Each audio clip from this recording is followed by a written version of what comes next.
What's better than being alive today? Well, possibly being alive tomorrow.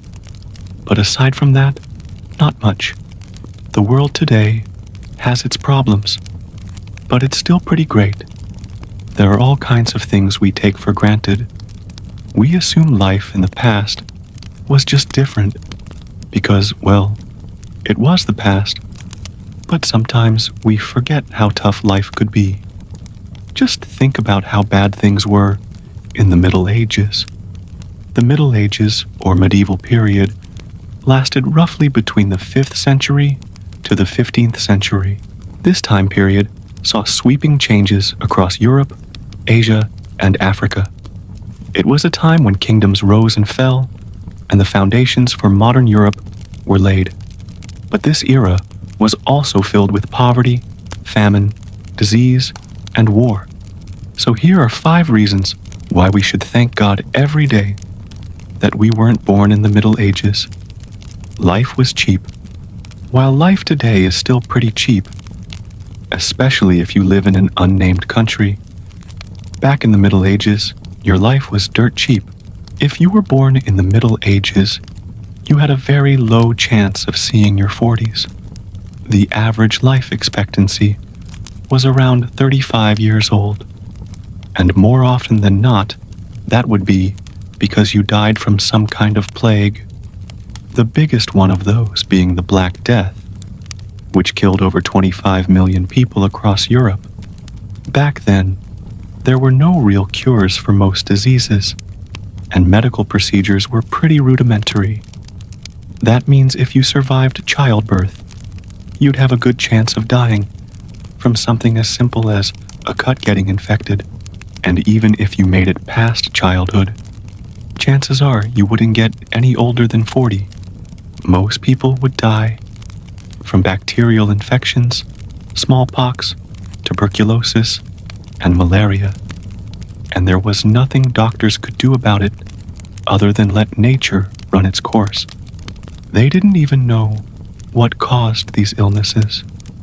Even if you avoided all that, the chances are your time would come during one of the many wars that were fought throughout Europe during the Middle Ages.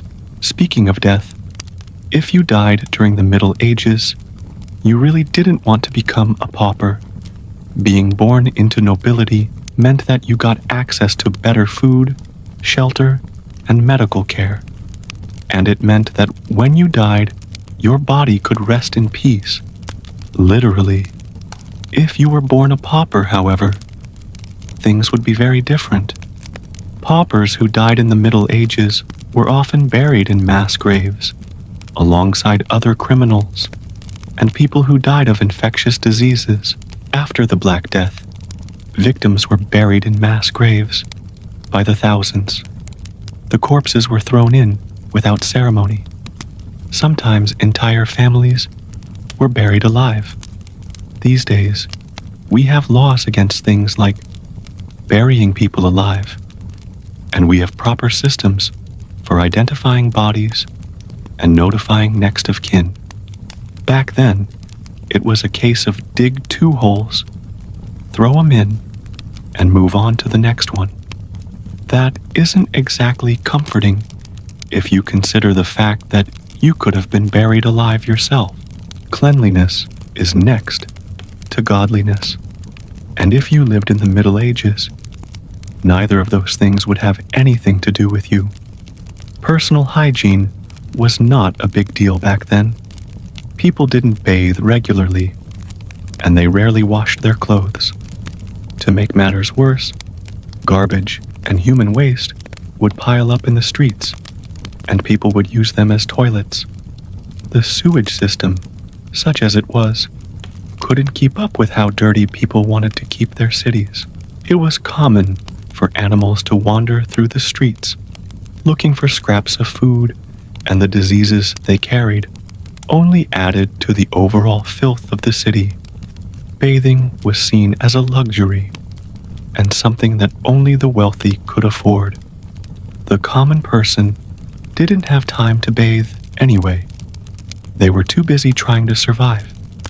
There was no such thing as a washing machine or indoor plumbing, and laundry was a massive undertaking, so most people just wore the same set of clothes until they literally fell apart.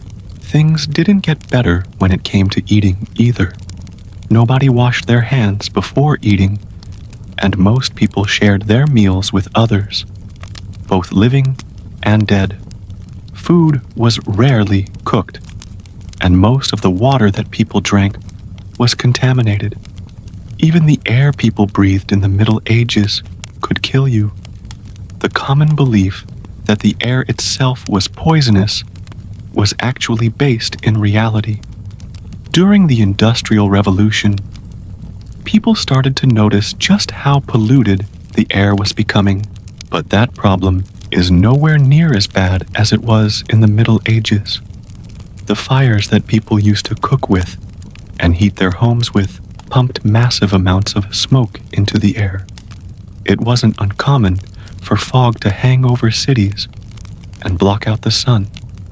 Breathing that stuff in would cause respiratory problems and even blindness. Medieval medicine was a mess. Even if you managed to survive the filth of the Middle Ages, there was always the threat of injury or illness.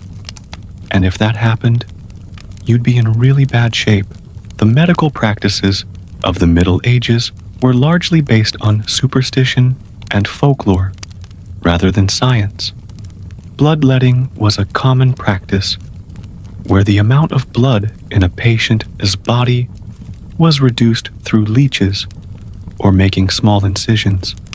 Doctors believed that illnesses were caused by an imbalance of blood, and this procedure was used to treat everything from headaches to epilepsy. Doctors also had little understanding of basic hygiene. This meant that if you went to them for treatment, you could easily pick up another illness while being treated for the first one. If you needed surgery, well, you might as well have just stayed home and prayed that it got better on its own. Surgeries were performed with no anesthesia and by people who likely didn't know what they were doing. In fact, surgeries were so brutal that many patients died from their injuries after going to the surgeon. Women were particularly screwed when it came to medieval medicine. Misogyny was widespread, and women were often blamed for their own illnesses. Female doctors were rare, and women were usually treated by male physicians who knew little about the female body. The end result was that women who sought help for pregnancy or childbirth often ended up dead. No work safety laws. Life during the Middle Ages could be dangerous. Aside from the health hazards you faced every day, you could easily be injured or killed on the job. Work safety wasn't really a thing back then. Factories didn't have safety standards, and machines were rarely guarded. When industrialization started to take off in the 18th century, people started to realize how dangerous working conditions were. But this issue is nowhere near as bad as it was in the Middle Ages. Workplaces were dirty, poorly ventilated, and incredibly dangerous. Machines were often designed without safety in mind, and accidents were common. At least people didn't have to worry about robots taking their jobs, though. What they did have to worry about was their boss cutting off their hand if they took a break. Child labor was also commonplace, and children were forced to work long hours in dangerous conditions. The worst part is that if you were injured or killed on the job, there was no workers' compensation back then. Your boss certainly wasn't going to pay for your medical bills, and your family would likely be left destitute if you died. So count your blessings. You made it to 2025, and that means you're already ahead of the curve. The world today is better than it ever has been. We have things like universal health care and workers' compensation that protect us should we fall ill or get injured. We can turn on a tap to get clean drinking water, and we don't have to worry about our boss making us work 12-hour days or throwing us in a debtor's prison if we get sick. We've come a long way from the Middle Ages, but that doesn't mean we shouldn't look back and learn from the mistakes of the past. Many of the problems we face today have roots that go back to the Middle Ages. If we can learn from history, we may be able to prevent ourselves from repeating it. Now check out the filthy truth about public transportation in the 1900s, or watch Why Do We Even Have Mondays? The Dark History of the Start of the Work Week.